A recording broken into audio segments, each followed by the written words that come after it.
दूसरा है using base strength to predict the outcome of a substitution reaction of carboxylic acid derivative. ठीक है, base के strength पे से हम डिसाइड करेंगे कि हमारा प्रोडक्ट क्या होगा। ये तो सेम हो गया जैसा मैंने आपको बताया था। अब आप देखो, ये एक छोटा सा ट्रिकी क्वेश्चन है। एस्टर में अमोनिया डालो तो अमाइड मिलेगा, अमाइड में अल्कोहल डालो तो एस्टर नहीं मिलेगा। ठीक है, ये उसी के बारे में रिएक्शन एक्सप्लेन की गई है, तो मैं बताऊँ कैसे। अब आप देखो कि मैं OMe और NH3, अच्छा आप समझ तो रहे हो ना, मैंने सारे रिएक्शंस एक्सप्लेन नहीं किए क्योंकि सबका मतलब जो है ना वो एक ही आता है। जैसे कि ये फिनाइल ग्रुप आएगा,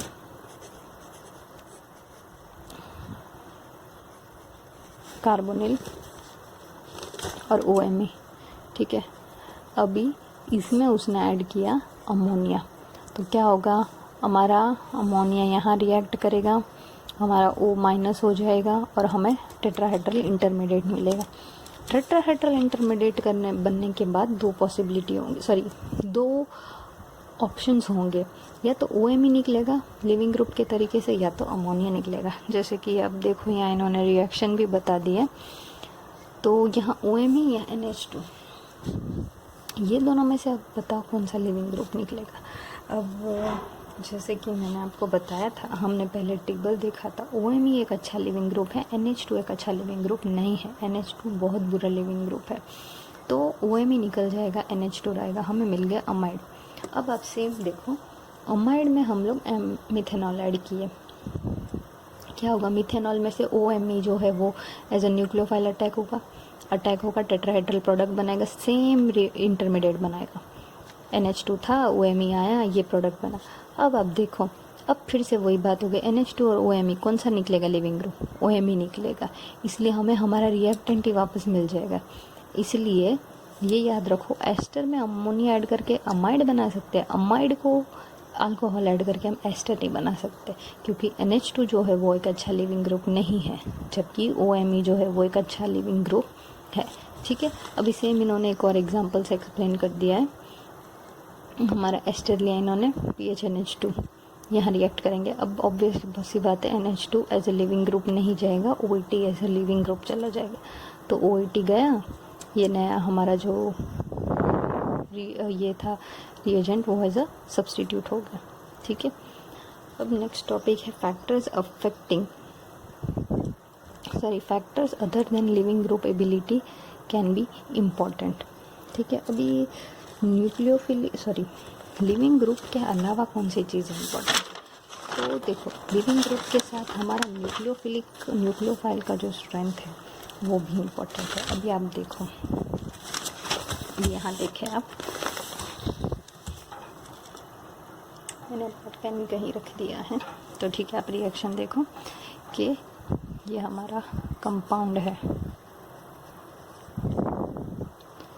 और मैं लिखती हूँ यहाँ as a leaving group Cl।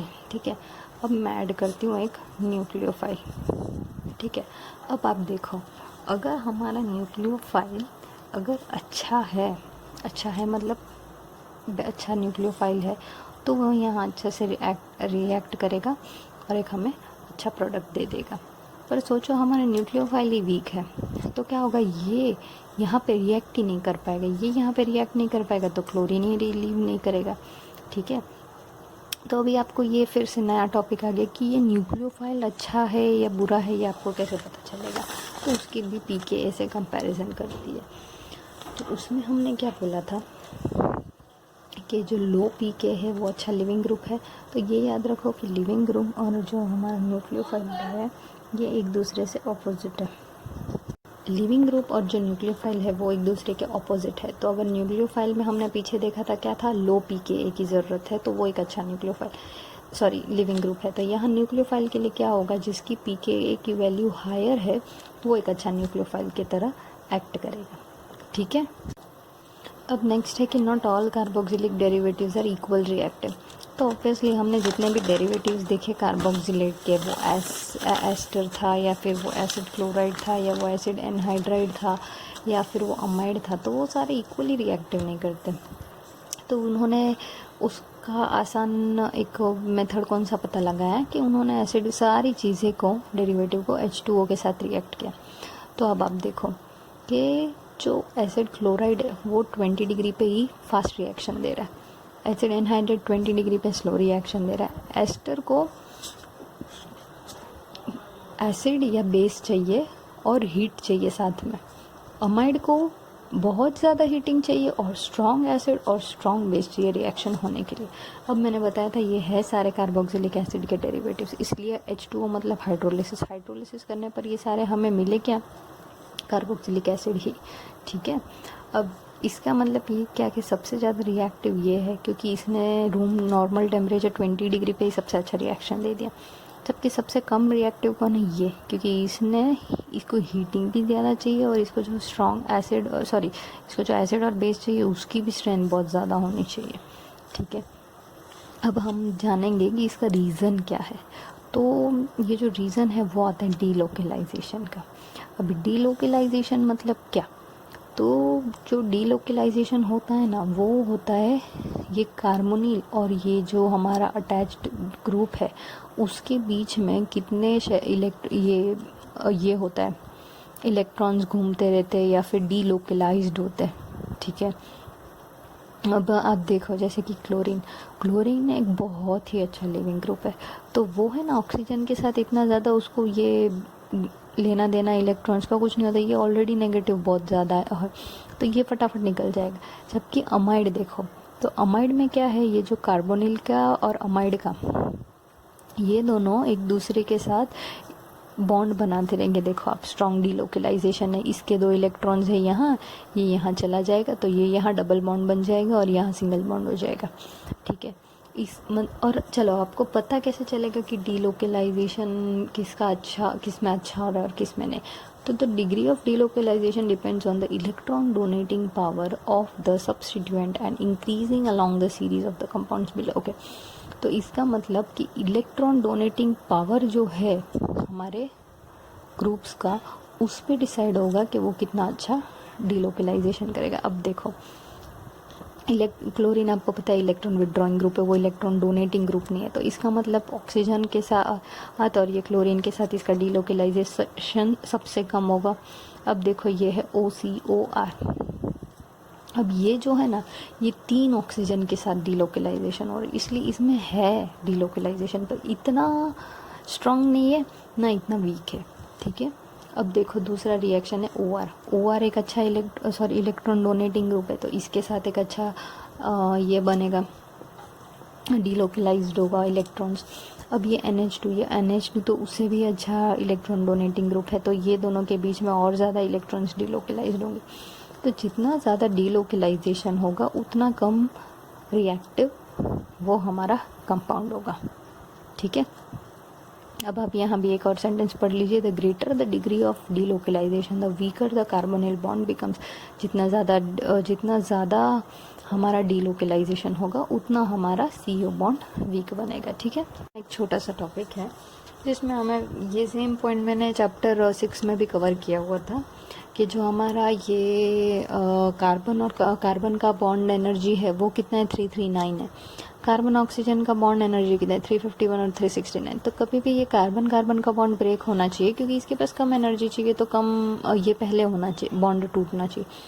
पर एक्चुअल में हमारा कौन सा बॉन्ड टूटता है, तो एक्चुअल में हमारा जो कार्बन और ऑक्सीजन के बीच का बॉन्ड है वो टूट रहा है और कार्बन का नहीं। तो ये क्यों होता है, तो ये मैंने आपको पोलराइजेशन का टॉपिक है, पोलराइजेशन ही इसका रीज़न है कि ये बॉन्ड बहुत ज़्यादा पोलराइज हो जाता है। इसकी वजह से जो इलेक्ट्रॉन के क्लाउड है वो ऑक्सीजन पे पार्शियल नेगेटिव चार्ज आएगा, पार्शियल पॉजिटिव चार्ज आएगा और इसकी वजह से हमारा कार्बन है वो ज़्यादा रिएक्टिव है। आप चैप्टर 6 में जाएंगे तो मैंने अच्छे से एक्सप्लेन किया इसको, ठीक है। तो इसलिए इसकी एनर्जी ज़्यादा होने के बावजूद भी यही बॉन्ड तोड़ता है और ये बॉन्ड नहीं। नेक्स्ट टॉपिक है carboxylic acid do not undergo substitution under basic condition. अच्छा, तो हमारे जो कार्बोक्सिलिक एसिड जो है ना वो बेसिक कंडीशन के अंदर रिएक्शन नहीं दिखाते। अब क्यों, तो ये बहुत अच्छा वैसे आपको पता चल जाएगा। अच्छा, सब्स्टिट्यूशन रिएक्शन नहीं दिखाता, आप ये मत समझो कि जो हमारा एसिड है वो बेस के साथ रिएक्ट ही नहीं करेगा, रिएक्ट करेगा पर वो ऐसा सब्स्टिट्यूशन रिएक्शन नहीं कहलाएगा, ठीक है। अब वो आप आसानी से देख सकेंगे क्यों। अभी आप देखो, सोचो, ये जो बेस है उसका मेन काम क्या होता है? हाइड्रोजन एक्सेप्ट कर लेना, ठीक है। अब आप देखो, ये हमारा कार्बोक्सिलिक एसिड है, तो हमारा अमाइन क्या करेगा? ये H के पास H ले लेगा। जैसे H ले लेगा तो अब हमारे पास आया ये कंपाउंड। अब ये है, ये सूटेबल नहीं है हमारे सब्स्टिट्यूशन रिएक्शन के लिए। तो ये जो हमारा बेस क्या करता है, ये जो हमारा ये जो हाइड्रोजन है, प्रोटॉन, उसको ले ले, एसिडिक प्रोटॉन बोलते हैं इसको, तो एसिडिक प्रोटॉन को एक्सेप्ट कर लेता है। और इसके वजह से हमारा जो कंपाउंड है वो सब्स्टिट्यूशन के लिए अभी ये जो कंपाउंड है वो सब्स्टिट्यूशन के लिए बहुत अच्छा नहीं, फेवरेबल है। और दूसरी बात ये कि बेस के साथ ये सब्स्टिट्यूशन नहीं, दूसरे कॉन्ट्ररी में जो हमारा एसिड कैटलिस्ट है उसके साथ वो बहुत अच्छे से रिएक्शन देगा। तो अब वो क्यों देगा? तो आप देखें कि जो हमारा प्रोटोनेशन है, हाँ, जैसे देखो, ये हमारा कार्बोक्सिलिक एसिड डेरिवेटिव ले लो, या तो X की जगह कार्बोक्सिलिक एसिड भी समझ लो। तो यहाँ देखो, सबसे पहले जो हमारा ये एसिड क्या करेगा? अपना H जो है वो डोनेट करेगा। तो ये जो ऑक्सीजन है ये H ले लेगा तो ये वैसे ही वो माइनस हो जाएगा, ठीक है। और जैसे ही ये एक बॉन्ड टूटेगा कार्बन और ऑक्सीजन के लिए, हमारा न्यूक्लियोफाइल अंदर आ जाएगा। इसका मतलब हमारा जो एसिड है वो हेल्प कर रहा है सब्स्टिट्यूशन रिएक्शन के लिए, और जबकि जो बेस है वो हमारे सब्स्टिट्यूशन रिएक्शन के लिए बहुत बुरा है। ये किसकी बात हो रही है? एसिड की बात हो रही है। एसिड बेस में सब्स्टिट्यूशन रिएक्शन नहीं देता, और एसिड कैटालिस्ट के साथ अच्छा रिएक्शन देता है। उसका एक और भी फ़ायदा है कि जो हमारा एसिड कैटालिस्ट है ना, वो जो बैड लिविंग ग्रुप है उसको भी अच्छा लिविंग ग्रुप बना देगा। तो वो कैसे? जैसे कि ये रिएक्शन देखो, ठीक है, OR और OH। अभी एक OR है अच्छा लिविंग ग्रुप, ठीक है, पर अगर ये जो OH है वो बैड लिविंग ग्रुप है, तो अब आप देखो, जैसे ही ये अपना प्रोटॉन देगा एसिड कैटालिस्ट, उससे क्या होगा? यहाँ H2O बनेगा, H2O बन के ये ग्रुप लीव हो जाएगा। इसका मतलब जो OH था वो एक अच्छा लिविंग ग्रुप नहीं था, पर हमने एसिड कैटालिस्ट डाला इसलिए वो एक अच्छा लिविंग ग्रुप बन गया, ठीक है, और हमें एज अ प्रोडक्ट में एस्टर मिल गया। तो एसिड कैटालिस्ट के दो फायदे हुए। सबसे पहले वो क्या करता है, जो हमारा कार्बोनिल ग्रुप है उसको ज़्यादा इलेक्ट्रोफिलिक बनाता है by protonation of carbonyl oxygen, और दूसरा ये कि वो जो बैड लिविंग ग्रुप है उसको भी वो अच्छा कर देता है। तो एसिड कैटालिस्ट बेस्ट है, ठीक है। अभी ester formation is reversible, how to control and equilibrium. Ester formation is reversible, how to control and equilibrium. अब आप देखो, मैं कब से आपको एक चीज़ बताई जा रही है कि ड्राइविंग फोर्स हो तो कंपाउंड बनेगा, ड्राइविंग फोर्स हो तो लिविंग ग्रुप जाएगा। तो ड्राइविंग फोर्स मतलब क्या? वो धीरे धीरे अभी वो आता जाएगा। अब आप देखो, मैंने बोला था जो एस्टर फॉर्मेशन है वो रिवर्सिबल है। जैसे कि ये हमने ऐड किया एसिड, साथ में किया अल्कोहल, तो क्या होगा? हमारा एस्टर बन जाएगा। पर ये जो एस्टर है, एस्टर के साथ वाटर भी रिलीज़ होगा, ठीक है। तो ये जो एस्टर है वो ये वाटर के साथ फिर से रिएक्ट करेगा, हाइड्रोलिसिस होगा, और हाइड्रोलिसिस होके क्या होगा? ये फिर से एसिड और अल्कोहल में कन्वर्ट हो जाएगा, ठीक है। तो अभी हमें अगर प्रोडक्ट चाहिए तो ये तो रिएक्शन कंटिन्यूस हो गई, हमारा रिएक्टेंट से प्रोडक्ट से रिएक्टेंट, तो रिएक्शन करने का कोई फ़ायदा नहीं। पर अगर मुझे ये एस्टर चाहिए और यही मेथड मेरे लिए ईजी है, तो उसका सॉल्यूशन मैं कैसे निकालूंगी? तो दो सॉल्यूशन कर सकते हैं। सबसे पहले या तो आप रिएक्टेंट या तो रिएजेंट, दोनों में से एक की या तो दोनों की अमाउंट, कॉन्सेंट्रेशन नहीं बढ़ाने को बोल रही हूँ, क्वांटिटी बढ़ाने को बोल रही हूँ। जैसे ही आप क्वांटिटी बढ़ा दोगे तो क्या होगा? ये दोनों इतने रिएक्ट होते रहेंगे एक दूसरे से कि वो लोग प्रोडक्ट में ही बनेंगे। जैसे कि आपको वो कॉमन आयन इफेक्ट पता होगा, ठीक है। तो रिएक्शन फॉरवर्ड डायरेक्शन में ही जाएगी। दूसरा चीज़ ये कर सकते हैं कि ये जो एस्टर है उसके साथ वाटर मिल रहा है, ठीक है। तो अगर हम ये वाटर को ही निकाल दे तो ये एस्टर किसी के साथ रिएक्ट करके हाइड्रोलिसिस होगा ही नहीं एस्टर का। तो ये वाटर को निकालेंगे कैसे? तो यहाँ एक मेथड है वाटर को निकालने के लिए, इन्होंने HCl या H2SO4 किया है यूज़। जैसे कि आपको पता है कि एसिड हो, वो भी स्ट्रॉन्ग एसिड, तो वो वाटर को ये कर लेगा, अब्सॉर्ब कर लेगा या तो किसी और में कन्वर्ट कर देगा, वाटर को वाटर के फॉर्म में नहीं रहने देगा। तो ये जो है ना, उसको हम स्कैवेंजर बोलते हैं। जैसे कि हमारा एसिड जो है वो स्कैवेंजर है, क्यों? क्योंकि एक तरीके से वो वाटर को खा जा रहा है, ठीक है, इसलिए हम उसको स्कैवेंजर बोलेंगे। ये जो एसिड यूज़ करते हैं हम उसको। तो जैसे ही हमारा जो एसिड है वो वाटर के साथ रिएक्ट कर जाएगा, तो अभी एस्टर के पास कुछ होगा ही नहीं रिएक्ट करने के लिए, इसलिए हमें सिर्फ एस्टर प्रोडक्ट मिलेगा। ठीक है, तो दो चीज़ हम कर सकते थे, या तो इसका क्वांटिटी बढ़ा दो, या तो इसमें से जो वाटर है उसको हम एलिमिनेट कर दे, तो हमारा प्रोडक्ट वैसा का वैसा रहेगा।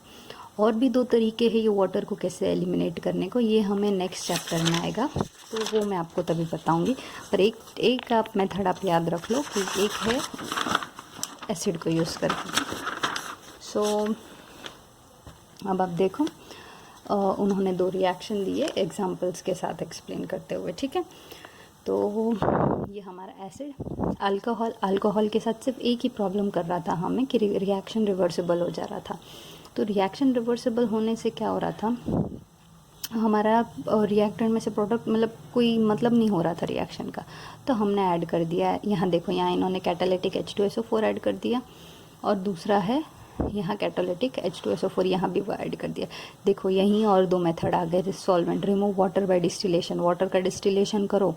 ठीक है, ये नेक्स्ट चैप्टर में भी आएगा कि वाटर का डिस्टिलेशन कर दो तो भी वाटर निकल जाएगा। दूसरा चीज़ है कि ड्राइंग एजेंट मतलब जैसे कि सिलिका जेल। अब आपको पता है कि सिलिका जेल है वो मॉइस्चर अब्जॉर्ब करता है, तो जैसे ही आप सिलिका जेल इसमें डालोगे, और ये सारी चीज़ें हैं ना, ये रिएक्शन में हम लोग को बीच में नहीं आएंगी। ठीक है, तो ये सिलिका जेल है, अगर आप वो डाल दो तो क्या होगा, हमारा वाटर निकल जाएगा और एस्टर जैसा का वैसा रहेगा, उसके पास हाइड्रोलिसिस करने का कोई ऑप्शन नहीं रहेगा। ठीक है, अब हमने जितने भी मेथड्स देखे एस्टर बनाने के, ठीक है, वो उसमें से ये 3 तरीके हैं जो अभी तक हमने देखे, एक एसाइल क्लोराइड के साथ, एक एसिड एनहाइड्राइड के साथ, एक कार्बोक्सिलिक एसिड के साथ। ठीक है, तो इंडस्ट्री में ऐसा होता है कि जैसे कि आपको क्वांटिटी ज़्यादा बनानी है और प्योरिटी थोड़ा कम मैटर करता है, तो आप एक मेथड यूज़ करोगे। और अगर ऐसा है कि नहीं, आपको थोड़ा ही क्वांटिटी चाहिए पर उसकी प्योरिटी एकदम अच्छी चाहिए, तो दूसरा मेथड होता है। तो जैसा जैसे रिक्वायरमेंट होती है अकॉर्डिंगली हम लोग रिएक्टेंट यूज़ करते हैं। ठीक है, तो हमने ये 3 चीज़ पढ़ा। अब हमने एस्टर बनाने के तरीके देखे, अब हम देखेंगे कि एस्टर ब्रेक कैसे करेंगे और उसमें से क्या प्रोडक्ट मिलेंगे। तो हाइड्रोलिसिस है। हाइड्रोलिसिस 2 तरीके से हो सकती है, एसिड कैटालिसिस से और बेस कैटालिसिस से। ठीक है, अब दोनों के बारे में देखते हैं। पर यहाँ एसिड कैटालिसिस के साथ है ट्रांसएस्टरिफिकेशन। ट्रांसएस्टरिफिकेशन भी एक अलग चीज़ है। ठीक है, सबसे पहले हम एसिड कैटालिस्ट देख लेते हैं, एस्टर हाइड्रोलिसिस। अच्छा, हाइड्रोलिसिस मतलब क्या, तो ब्रेक होना। ठीक है, जैसे कि एसिड कार्बोक्सिलिक एसिड और अल्कोहल रिएक्ट करके हमें एस्टर बना। एस्टर को ब्रेक करो, क्या बनेगा, एसिड और मिथेनॉल बनेगा, अल्कोहल बनेगा, जो भी आप अल्कोहल ले लो। तो वो जो बॉन्ड ब्रेक हुआ उसको हम बोलेंगे लाइसिस। ठीक है, अब हम किससे कर रहे हैं हम लोग बॉन्ड ब्रेक, तो वाटर के मॉलिक्यूल से H2O यूज़ कर रहे हैं, तो उसको हम क्या बोलेंगे, हाइड्रोलाइसिस, वाटर से ब्रेकिंग। ठीक है, एसिड कैटालिसिस एस्टर हाइड्रोलिसिस मतलब क्या, एसिड आप यूज़ कर रहे हो। एसिड का एक देखो, एसिड और बेस दोनों की है ना, एक चीज़ आप याद रख लो, एसिड कैटालिस्ट कोई भी रिएक्शन में क्या फंक्शन करेगा, वो अपना हाइड्रोजन दे देगा। ठीक है, जबकि बेस कैटालिस्ट क्या करेगा, वो हमारे रिएक्टेंट में से या तो जो भी रिएक्शन हो रही है उसमें से हाइड्रोजन ले लेगा। ये चीज़ आप एक छोटी सी वो याद रखो। ठीक है, अभी हमने क्या बोला, एसिड कैटालिस्ट है तो क्या करेगा, वो हाइड्रोजन देगा। तो यहाँ देखो, ये हमारा अच्छा, ये OR इन्होंने इसलिए लिखा है कि हम एसाइल क्लोराइड ले, एसिड एनहाइड्राइड ले या कार्बोक्सिलिक एसिड ले, वो फ़र्क नहीं पड़ता, हमें तो एस्टर से मतलब है। ठीक है, तो ये एस्टर ग्रुप है, एस्टर का हाइड्रोलिसिस करो, क्या होगा, ये जो सबसे पहले प्रोटोनेशन होगा, ये ऑक्सीजन इसके साथ प्रोटोनेट करेगा। ये हाइड्रोजन हमें कहाँ से मिला, हमारे एसिड कैटालिस्ट में से मिला। जैसे ये प्रोटोनेशन करेगा, ऑक्सीजन और कार्बन के बीच में बॉन्ड ब्रेक हो, जैसे ही बॉन्ड ब्रेक होगा H2O अटैक कर देगा। H2O अटैक होने के बाद फिर ये हाइड्रोजन जाएगा। अब हमारे पास ये बन गया हमारा टेट्राहेड्रल इंटरमीडिएट। अब बहुत सारे पॉसिबिलिटी है, OH भी जा सकता है, OR भी जा सकता है। ठीक है, पर जैसे कि हम रिएक्शन एसिड कैटालिस्ट में कर रहे हैं, फिर से ये हाइड्रोजन यहाँ आके इसको, ये फिर से हमारे अल्कोहल को प्रोटोनेट करेगा। तो जैसे ये हाइड्रोजन यहाँ आएगा, HOR निकल जाएगा। HOR क्या था, HOR मतलब ROH, हमारा अल्कोहल मिल गया हमें वापस। अब हमें हमारा एसिड मिलना है, तो उसके लिए हम क्या करेंगे, उसके लिए हमने हमारा जो बचा हुआ कंपाउंड था वो, उसमें से अगर एक H निकल जाए तो हो गया हमारा एसिड। तो जैसे ही कार्बोनिल बन गया, हमारा एसिड बन गया। तो अब देखो हमने शुरू किया एस्टर में से और हमें मिला क्या, अल्कोहल और एसिड। ठीक है, तो ये हमें मिला एसिड कैटालिसिस, एस्टर हाइड्रोलिसिस। और आप देख सकते हो कि ये सारे रिएक्शन के बीच में डबल एरो है, मतलब ये रिवर्सिबल रिएक्शन है। ठीक है, अब आता है ट्रांसएस्टेरिफिकेशन। तो ट्रांसएस्टेरिफिकेशन मतलब क्या, जैसे कि देखो हमारा जो एस्टर है वो एक एसिड एक अल्कोहल से बना है। तो एसिड का कार्बोनिल और जो अल्कोहल है उसका ये ओवर ग्रुप आता है। तो समझो मैंने मीथेनॉल लिया था पहले, तो मुझे OMe आएगा।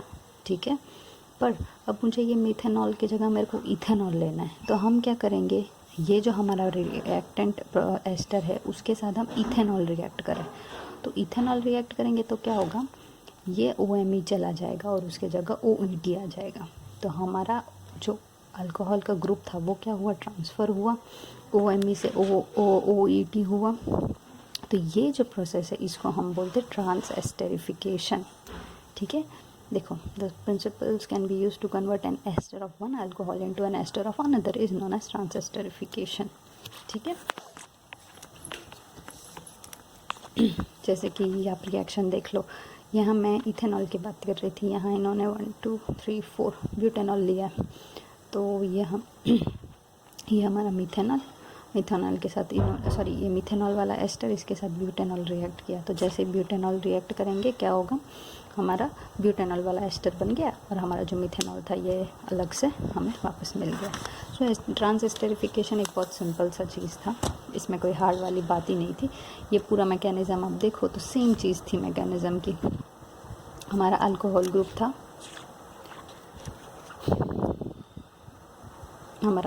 ग्रुप था, मिथेनॉल वाला, उसकी यहाँ हमारा ब्यूटेनॉल रिएक्ट करेगा। जैसे ब्यूटेनॉल आएगा हमारा ये जो मिथेनॉल वाला OMe ग्रुप है ये निकल जाएगा और साथ में हमको मिल जाएगा नया वाला अल्कोहल का एस्टर। ठीक है, अब ये मेथड ट्रांसएस्टेरिफिकेशन वो कहाँ काम लगता है, तो वो काम लगता है हमारे एक उसका एप्लीकेशन यहाँ स्पेसिफाई किया है, वो है पॉलीमर। तो ये है ना, हमने 12th में पढ़ा था डेक्रोन और टेरिलीन, पर हमने खाली है ना सिर्फ इतना सा पढ़ा था कि टर्थियलिक एसिड और इथिलीन ग्लाइकोल को मिक्स करने से ये बन जाएगा हमारा पॉलिस्टर फाइबर जिसका नाम है डेक्रोन और टेरिलीन। अब देखो वो ये अल्कोहल ये यूज़ कैसे होगा, तो आप देखो कि ये एक एस्टर है ऑफ मिथेनॉल अल्कोहल का। ठीक है, अब मेरे को चाहिए ये इथिलीन ग्लाइकोल। ठीक है, तो इथिलीन ग्लाइकोल को हमने क्या किया, सीधा ये जो एस्टर था उसके साथ रिएक्ट कर दिया। तो हमें क्या प्रोडक्ट मिलेगा, ये वाला डेक्रोन और टेरिलीन, ये प्रोडक्ट मिलेगा। क्या होगा, यह हमारा OMe चला जाएगा और उसके जगह ये वाला अल्कोहल ग्रुप आ जाएगा। ठीक है, और वैसे ही यहाँ भी होगा, ये OMe जाएगा तो ये हमारा अल्कोहल ग्रुप सब्स्टिट्यूट हो जाएगा। तो अभी ये जो लंबी चेन में फॉर्म होता है इसको हम बोलेंगे पॉलीमर। ठीक है, तो ये वन ऑफ द यूजेस है ऑफ ट्रांसएस्टेरिफिकेशन। ठीक है, अभी नेक्स्ट आता है, हमने एसिड कैटालिस्ट हाइड्रोलिसिस पढ़ा, अब आएगा बेस कैटालिस्ट हाइड्रोलिसिस। अब देखो base catalyst of hydrolysis is irreversible. इसका मतलब क्या, आपको एस्टर में से हमने, चलो एसिड कैटालिस्ट में क्या हो रहा था, एस्टर में से हमको अल्कोहल और एसिड मिल जा रहा था, पर वो सारा रिवर्सिबल रिएक्शन था। ठीक है, वो दोनों को एसिड और अल्कोहल को फिर से कंबाइन करो तो हमें एस्टर मिल जाएगा। पर जो बेस कैटालिस्ट है ना वो इरिवर्सिबल है। ये है ना, आपको मैंने अभी थोड़े टाइम पहले ही करवाया था लास्ट वीडियो में, कि जो हमारा कार्बोक्सिलिक एसिड है ना वो बेस में रिएक्शन नहीं देता। तो वही एक रीज़न है। यहाँ देखो एस्टर था, एस्टर में बेस डाला हमने, वाटर डाला हाइड्रोलिसिस के लिए, हमारा अल्कोहल और एसिड अलग हो गया। अब हमारा आता है कार्बोक्सिलिक एसिड। तो अगर ये रिएक्शन को रिवर्स होना होता तो क्या चाहिए होता, रिएक्शन कैसा होता, carboxylic acid plus methanol plus base तो एस्टर आता। पर मैंने थोड़े टाइम पहले ही रीज़न के साथ बता दिया था कि हमारा जो एसिड है ना कार्बोक्सिलिक एसिड वो बेस के साथ रिएक्शन नहीं देता, इसलिए रिवर्सिबल नहीं होता। तो कभी भी अगर आपको प्रॉब्लमेटिक रिएक्शन हो, जैसे कि एस्टर में से अगर आपको अल्कोहल और एसिड बनाना हो और आपके पास एसिड कैटालिस्ट आप यूज़ करो तो वो रिवर्स हो जाएगा। तो अगर आपको सिर्फ ये इथेनॉल और कार्बोक्सिलिक एसिड चाहिए हो एज अ प्रोडक्ट में, तो आप बेस यूज़ कर सकते हो। सिर्फ बेस यूज़ करो और क्या होगा कि ये रिएक्शन रिवर्स नहीं हो पाएगा, क्योंकि कार्बोक्सिलिक एसिड बेस में रिएक्शन नहीं देता है। ठीक है,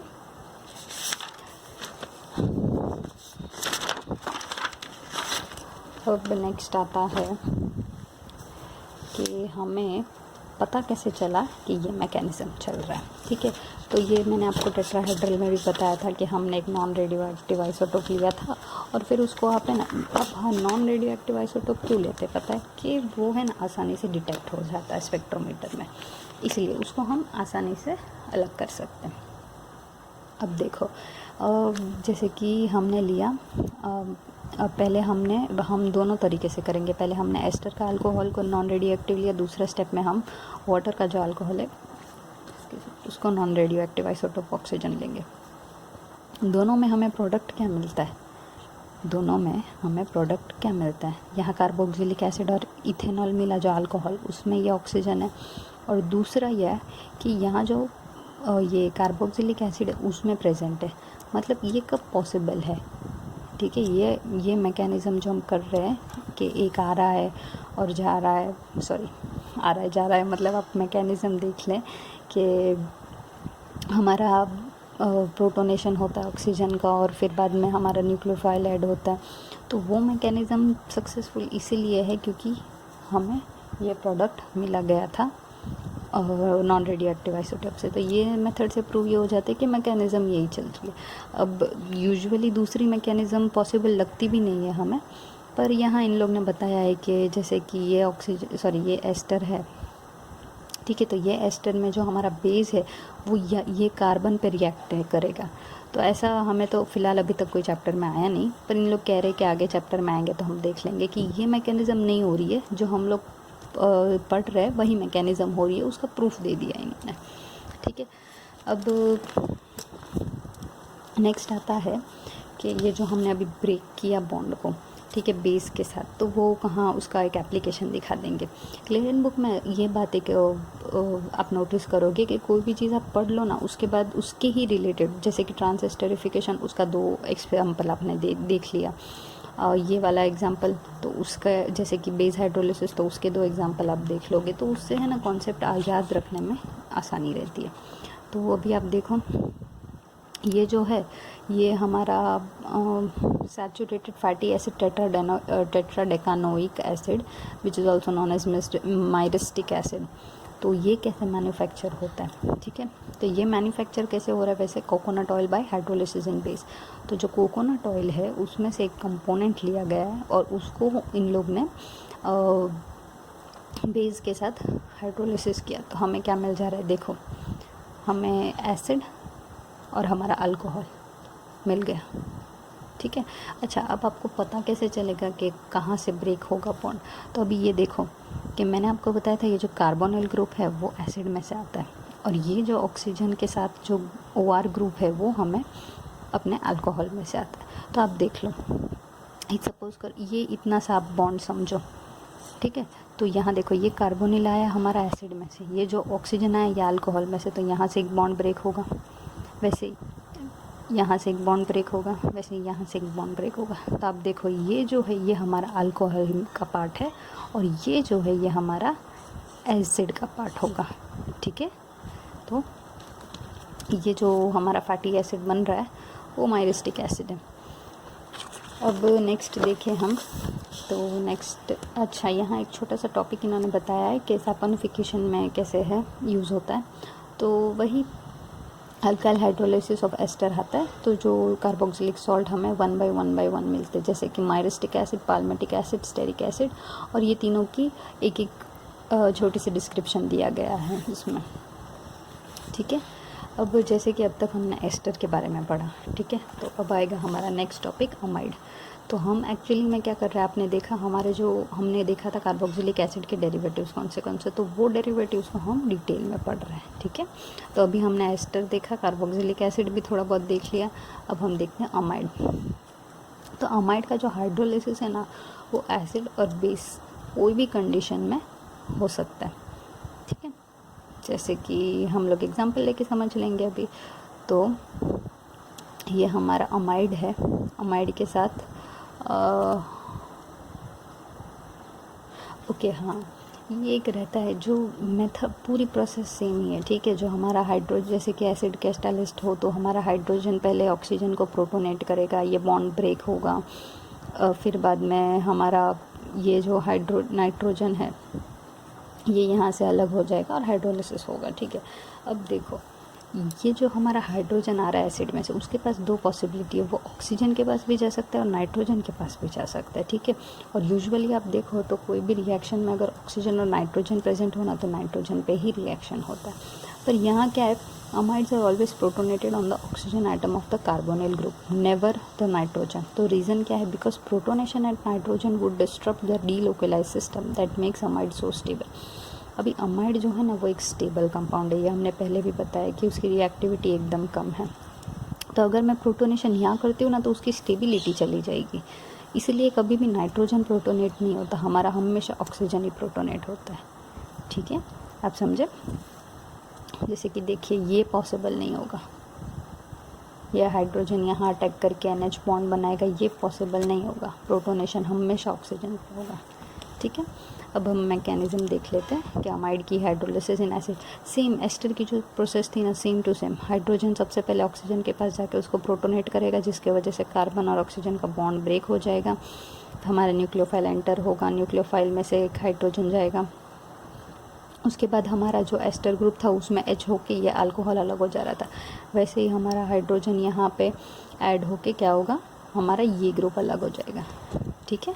फिर बाद में ये ऑक्सीजन हाइड्रोजन रिलीज़ करके कार्बोनिल ग्रुप बना देगा, तो हमारा क्या बना, कार्बोक्सिलिक एसिड और अमाइड। अभी हमने जब अमाइड बनाया था तो हमने यही मेथड से बनाई थी, कार्बोक्सिलिक एसिड प्लस अमाइन को यूज़ करके हमने ये बना दिया था अमाइड। तो अभी अमाइड को भी हमने यही सेम प्रोसेस की। अभी डिफ़िकल्टी ये होती है कि अमाइड जो है, मैंने बताया स्टेबल कंपाउंड है, तो उसकी जो कंडीशंस है ना वो थोड़े सिवियर होंगे। जैसे कि यहाँ देखो 3 hours heating eight 100 degree Celsius with 70% of H2SO4 in water gives 70% of yield, ठीक है। तो कितना देखो, 3 घंटा हीट करो वो भी 100 डिग्री पे और 70% H2SO4 यूज़ करो, है ना। तो ये सिवियर कंडीशंस हुई, क्योंकि बताया गया था मैंने कि ये स्टेबल है।